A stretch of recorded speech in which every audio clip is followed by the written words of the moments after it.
Hello everybody. I am back. This is my third video, my first video about the game Grimslingers here with the Tall Tales mode was a sort of intro and overview of the game itself, how the Tall Tales mode works, what a lot of the components are. My last video was about the character space down here and all the components that go into making your character. And today I'm going to do my first battle. Well, not my first, but my first recorded battle. Hoping to kind of like tie all this stuff together to the point where if you have seen my other two videos and you watch this video, hopefully you'll have a good general idea of how to play the game. The combat is one of the parts that is a little bit complicated or potentially confusing because in the rules it basically tells you to go read the rules for the versus version of combat, which involves fighting another player, and then to extrapolate from those rules to then fighting creatures in the Tall Tales mode. So it can be kind of a lot to pick up. So we're going to get moving. I actually had paused my campaign here. Here's my sort of area map. I had moved on to this fate card here, about to get to the Valley Haven. I had drawn a fate card, and the fate card that I had drawn is over here. It's called Inconsolable Tar. So this reads, the sound of beastly sobs can be heard in the distance. You soon discover a nude tar overtaken with sorrow, a common occurrence among the more sensitive of tars that wander out of the underground. Then you have to choose an option as a group. You can either avoid or try to help. I had already done this. I decided to try to help, so I rolled, and I rolled somewhere between 1 and 3. So then it says, the tar's sorrow turns to rage. Players must immediately duel a nude tar with no modifiers. Combine the nude tar skill cards with the general creature skill cards. So the way that this works, so you might be asking if you don't know this game, what the heck is a nude tar? Well, some of these, I've mentioned in my other videos, this game has sort of an interesting mix of sort of dark horror, supernatural with goofy comedy. So this this is a one of the reference nude tars, which has a pixelated groin, and I don't know what that says, Five Club or something on the. Anyway, it's a naked minotaur essentially. I don't know why. So there are the new tar has 3 cards. Let's read on the back here. It says, not to be confused with your regular non-nude tars. The nude tar is indeed nude. That's really their most defining feature. They also like eating just about anything smaller than them naked selves. These beastly fiends were almost entirely relocated to the earth below by Hephaestion in hopes to appease the many pleas of the inhabitants of the Forgotten West. So then they have the starting HP and EP. This is not good. They have 15 HP and 12 EP. If defeated, players may draw the Tarhide ritual item from the item deck. Each player may also draw 1 random item from the deck. I may get my butt kicked. I have only 6 health here. You do have the option to flee at any time. I didn't look at this enemy's hit points before deciding to use this as a demo for fighting. So we'll just go ahead with it. You might see me die, but hopefully it'll be an instructive. You do have the option to flee at the start of every combat, and I actually haven't found in the rulebook a sort of penalty to fleeing. But so you take the 3 nude tar cards, and then as is normal, you will take the general creature cards, of which I have 6. I think there's 3 in the base game, and then I got 3 more through some sort of expansion. And so I'll shuffle these a little bit, and then if you do have more than 3 in your set, then you shuffle them, you draw 3. So I'll just take these 3 here, and then I mix them with the nude tar cards. Take these away. And so then the nude tar, which I will put here in the creature portrait space, gets these mix of general and new tar cards. I will look away as I'm kind of shuffling these. And we'll get started with the duel and see how I do. This might go very poorly for me. So I will put the active skill cards here on this placard. Oh, and I got to look back at how much health. So 15 health, 12 EP. So we take these trackers. You see there's an arrow here for EP. So put that at 12 and 15 health. Rotate this, put this here at 15. So all set. Now let's look at the rules here for creature duels. Let's see if I can get this to focus. So I'll skip through most of this. One of the key things with all the duels is there are 3 phases to each round. There's the standoff, the draw, and the aftermath. The standoff is it's supposed to emulate a fast-paced duel, right? This is kind of Wild West. So you have like the standoff where you're standing and staring at each other and you can like do something really quick. And then there's the draw where you both do your actions face down. And then there's the aftermath, which is the follow-up. Um, so it has a layout of the cards you put here. There's such a thing called a creature disposition, which is a modifier that goes onto the card. But the new tar set here, uh, where is it? It says players must immediately duel a new tar with no modifiers. So if you encounter something just out in the wild, it might have one of these modifiers, but if you're doing a story or event, it will say whether it has modifiers or not. So this one doesn't. And then we have 4 here. So let's go down. So it says draw modifier. If we have one, we don't. Place portrait card. I already did that. Place and set the HP and EP trackers. I did that. And then it says draw dispositions. So shuffle the disposition deck and draw 2 cards for the creature. So it's a fun little thing. It basically is a randomizer for the creature's attitude. And this can give you some interesting pieces around kind of like ways that you can influence the creature. You'll see in a sec. So if I draw 2 of these randomly, we have prepared and tired. So I take these, and these are the 2 dispositions. Prepared says, force this creature to deactivate a total of at least 2 cards per player in a turn. If you force it to deactivate a total of 4, you may resolve the next disposition card immediately without fulfilling its requirements. This is a common thing on these disposition cards. It'll have like some criteria, and if you do the criteria, you'll get the effect of the disposition card. But if you do more, then you get this, and you immediately do the next one without even having to satisfy its requirements. So if I get it to deactivate 2 cards, then it will take 3 damage. If I get to deactivate 4, then it will take 3 damage and the next disposition card, which is this one, Tired. So this says, lower the creature's EP by a total of at least 2 per player in a single turn. If players lower the creature's EP by a total of at least 3, you may resolve the next disposition card immediately without fulfilling its requirements. If this disposition card is resolved, the creature will lose 6 EP. So, for example, if I had it deactivate 4 cards, do 3 damage, then it would immediately lose 6 EP. In reverse, if I instead had it just lose 2 EP, then it would lose 6. But if I had it lose 3, it would lose 6 and then do 3 damage without me needing to do the other one. So these are kind of like little strategic quirks that you can try to accomplish.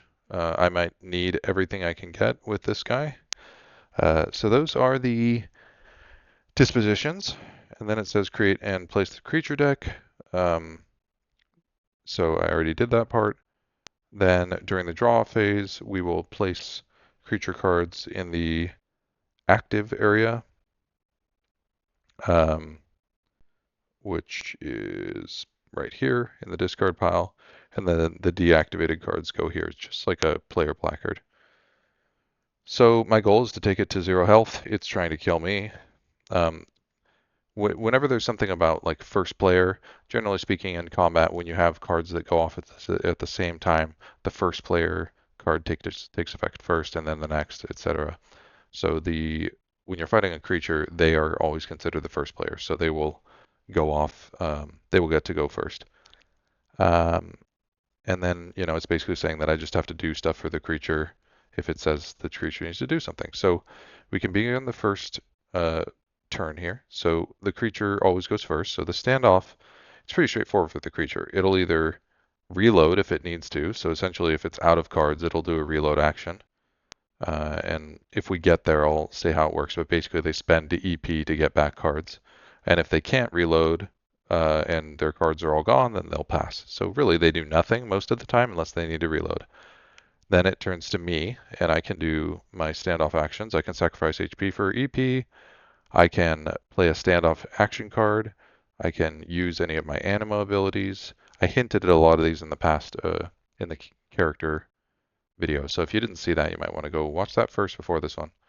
I can use my Grimslinger unique resource. I can organize my hand and stash. I can reactivate cards. I can trade items, or I can flee. So this is where it says this can only be done if you're dueling a creature from an attack area tile. So actually, I can't flee from this guy because this is if I had an attack area tile, which means like I didn't mention it before, but I think it's if you draw an ace when you're exploring, then you randomly roll on the attack table. You could flee from that monster. This is an event, so I have to do this apparently. And it just says if all players agree, the duel ends. No items or levels may be gained. Follow the instructions at the end of the duel. At the end of the duel, I didn't see anything that says you suffer any consequences, so it seems like it's just always optional to flee if you're doing an attack creature. So the first thing we're going to do, so that was the standoff. I'm not, well, okay, I might do something here. I have two standoff actions, so I can look through here. I'm obviously not going to switch my HP for EP. I can look through my cards and see if I stand up. I don't think I'll do reload, purge, or surge from my anima. I can organize my hand or stash. So let's take a look at what some of my options are here. So my hand, as I came into this combat, was here. I have 5 items in my hand. I have Delombre, which I can pay 5 guard, 5 blood, and deactivate on use. I actually have 5 blood, so I might do that. And this is, oh, this is a standard action, so I would do this not right now. It'll say down here if it's standoff. So this says single target, standard, single target, single target. So none of these are standoff actions, so I can't do any of these right now during the standoff. But my feast ability is a standoff action, so I could try to get more blood from him, or all of these vampire abilities are also standoff actions. So I could regenerate. That's not useful because I don't need it. I could resist. That actually can be done anytime. That's not just standoff. So you can see here a passive self.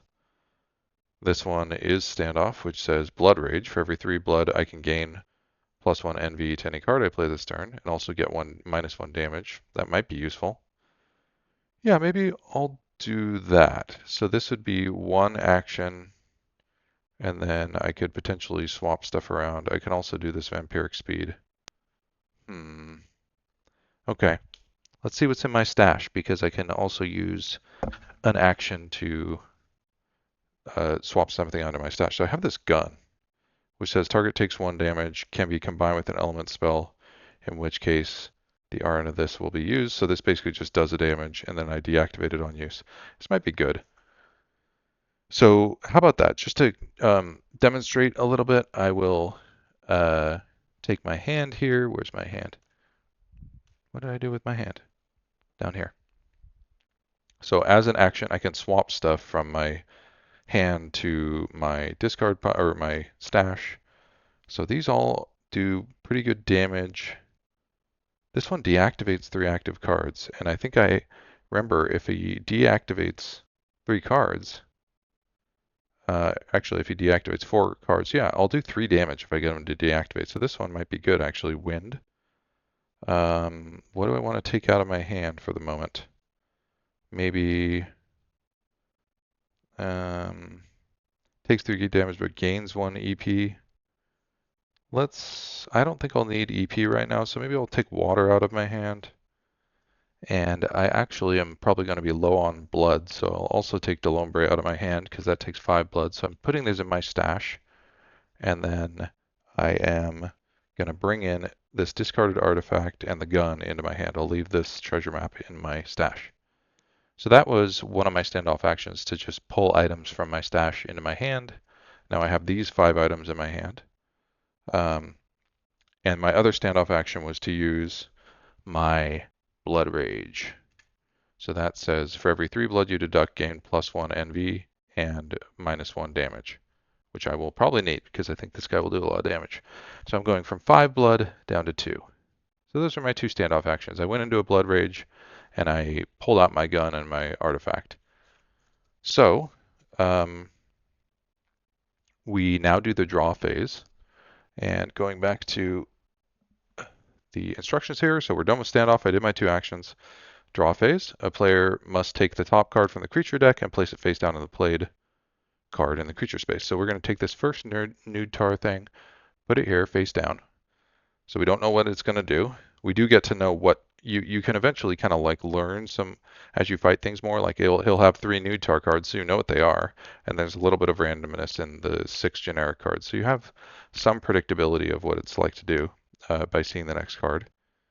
And then if it must pass, nope. So now player, now I can choose.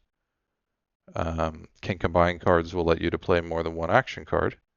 So yeah, that means I can use I will use my gun, which says single target, standard, and this is a combined type card, so I can combine it with another thing. I want to use this deactivate card, which will make him deactivate cards and take more damage. So right now, that's going to take 1 damage and 1 damage, plus 1 from my blood rage, so he'll take 3. Yeah, and we'll see what happens. So it says, in which case the RN of this card will be used. So this is a RN of 10, which means it's 1 to 10. Things with lower numbers go first. So we're going to be operating at 10. So essentially, we are shooting and using this wind spell, which will go off at the end of the round after whatever he does. So let's see what happens. The nude tar. So this is the draw phase. You know, if we were against a real person, we'd draw at this, or we'd reveal at the same time. But we're not. We're fighting a monster. So it says once all players have placed their cards, reveal the card and continue. So here we go. Let's see how much I die. No shame. Let's see. It says it proudly flaunted a most gruesome sight before us. It was then I questioned whether or not there's a God and my own desire to continue living in this world. Okay. So this hits all foes, but you know, there's only me. It's a RN of 4, so it will go first, and it says all unresolved acting charges get -1 NV. So yeah, I don't know if this affects both of these. It says all action cards. I believe these are action cards, so if I were to use it, if I'm understanding this right, this would get -1 NV, so it would do 0 damage. So this is basically useless. And then this would get -1 NV, so it would do 0 damage. So I basically do 0 damage, but then I get +1 for my blood rage, so I do 1 damage. And then he randomly deactivates 3 cards. So, okay, I did 1 damage, and now we're going to deactivate 3 cards here. So just shuffle these up a little bit so it's random. Take these top 3 here and put them down in the deactivated space, which are face down. And leave the rest there. These 2 cards were used by me, so they go into my discard space here. So I now have 4 cards in my discard space. And we did get this prepared, I think, which is force it to do a total of at least 2 cards. We didn't get 4, we got 3. So it will take 3 damage. I don't think this is an action card, so I don't think that gets affected by the no shame. That's how I'm ruling it, at least. So he started at 15, he's down to 11. I did 4 damage, and I took none. So that was not too bad. He's still at, did he start at 12 or, oh yeah, he started at 12 EP. So he's 11 health, 12 EP. Let's play another round here. We go into the aftermath. I haven't shown that yet. So we check, well, that we did this already. We check every card's RN. We go with the lowest RN first. This is just sort of saying what happens if you do, I said this already, if you have the same RN, the first player goes first, you resolve the cards in order, you have to pay any costs, some of the signature spells and stuff cost EP, You applied your card's effects, discard and deactivate, and then it says just did you get defeated?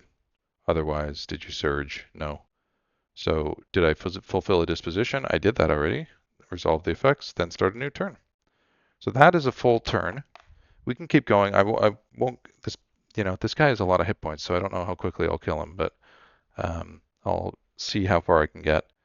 So we're going to go to the next turn now. So we do the same thing. We start with the creature's standoff. He still has cards to draw, so he doesn't have to reload. We go to my standoff. I again have 2 standoff actions. I'm running out of blood here. I can swap stuff from my stash into my hand, but I still have cards here in my hand, so I probably won't. And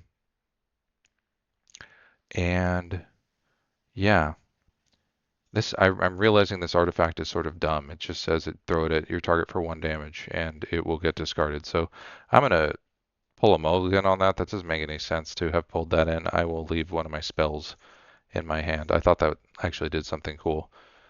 So these are my 3 spells after cheating a little bit. So got to think about what I want to do here. I get 2 standoff actions. So as a reminder, what I could do with my anima, there's 3 things I could do.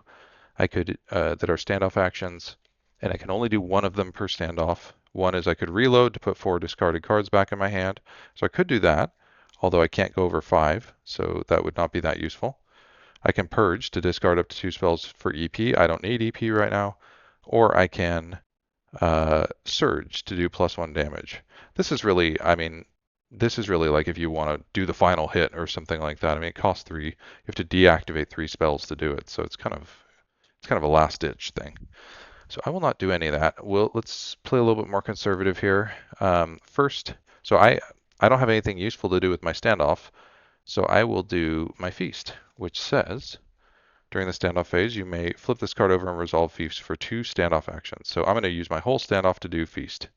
The way it works is I draw a fate card here. This is the sort of remainder of the playing card deck. And I got what was that? A spade? Is that a spade or a club? Let me look through the other cards and see. That is a club. So I did the Jack of Clubs, and we look, and of course, club is the worst thing on the feast card. It says you grab, hold, and bite into your target, but they quickly knock you away. I gain 2 blood, take 1 damage, and lose 1 EP. That's no good.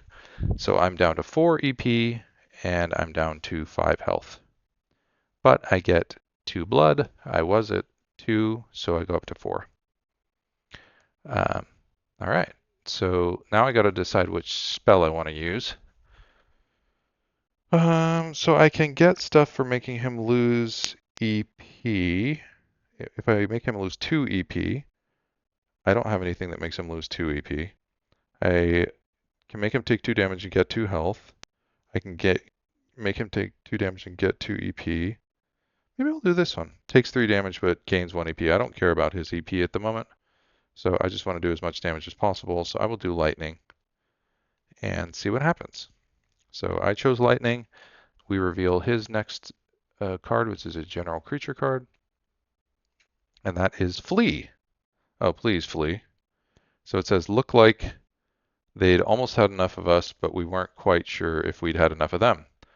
Players may play any number of cards from their hand or stash to do enough damage to defeat the creature, or at least 5 damage per player. Apply only the damage of the cards played, no other effects. You may play any number of cards from their hand or stash to do enough damage to defeat the creature, or at least 5 damage per player. If you don't defeat the creature or do the minimum amount of damage, this duel will end, and no loot or rewards written on the back of the creature card or modifiers will be gained. Interesting. So this is basically saying I'm already doing this, and this goes off. Oh, this goes off at the end. So see, he's 10, I'm 9. So actually my lightning will go off first. I will do 3 damage to him. He's down to 8. But he gets an EP and goes up to 13. So I did mine. That goes into my discard. But now it's saying I can play any number of cards from my hand or stash. I don't think I have that much stuff, honestly. I have like, Yeah, I have like my Delombre, which is I don't have enough blood for. It takes 5. I have 4. And then in my hand, I have just these 2 cards. I can do, well, I could do 4 more damage. So it takes 2 damage, uh, etc. So it says I may play any for, but it's basically saying I only get the damage, no other effects. So I would not gain HP or gain EP. So I could do 4 damage to it. That would take him down to, I think he was at 8. That would take him down to 4. So it says if I do at least 5 damage, then he would stay. Um, or if I defeated him. But if I don't do either of those, which I don't think I could, uh, this is, yeah, I can only do 4. So if I did 5, he would stay. If I defeated him, of course, we'd be over. But if I don't do that, then the duel will end and nothing happens. So, okay. I don't even think it's worth playing these because they'll go into my discard. It's better if they stay in my hand because I'll have to figure out how to get them back from my discard. So essentially, you know, he had enough of me. I actually did kind of kick his butt a lot. It's more than I thought. He didn't even hurt me. Um, so yeah, I'm not going to do these, but so that means he does flee as his action at the end of the round. So it says we do not defeat the creature. I'm sorry. Duel end and no loot or rewards written on the back of the creature card or modifiers will be gained. So apparently the modifiers also give you some potential bonuses when you defeat them. So this flee happened. Um, and if you wanted to see what I would have gotten, if he's defeated, I may draw the Tarhide ritual item from the item deck. And then I can draw a random item from the deck that's blurry. Tarhide or ritual item. So I don't get any items. That's okay. This guy's like much tougher than I thought. I wanted to run from him in the first place. So basically, I kicked his butt a little bit and he ran away. So I found this nude tar crying. He got angry, attacked me. I kicked his butt. He's obviously emotionally sensitive and ran away. So that is an example of a combat.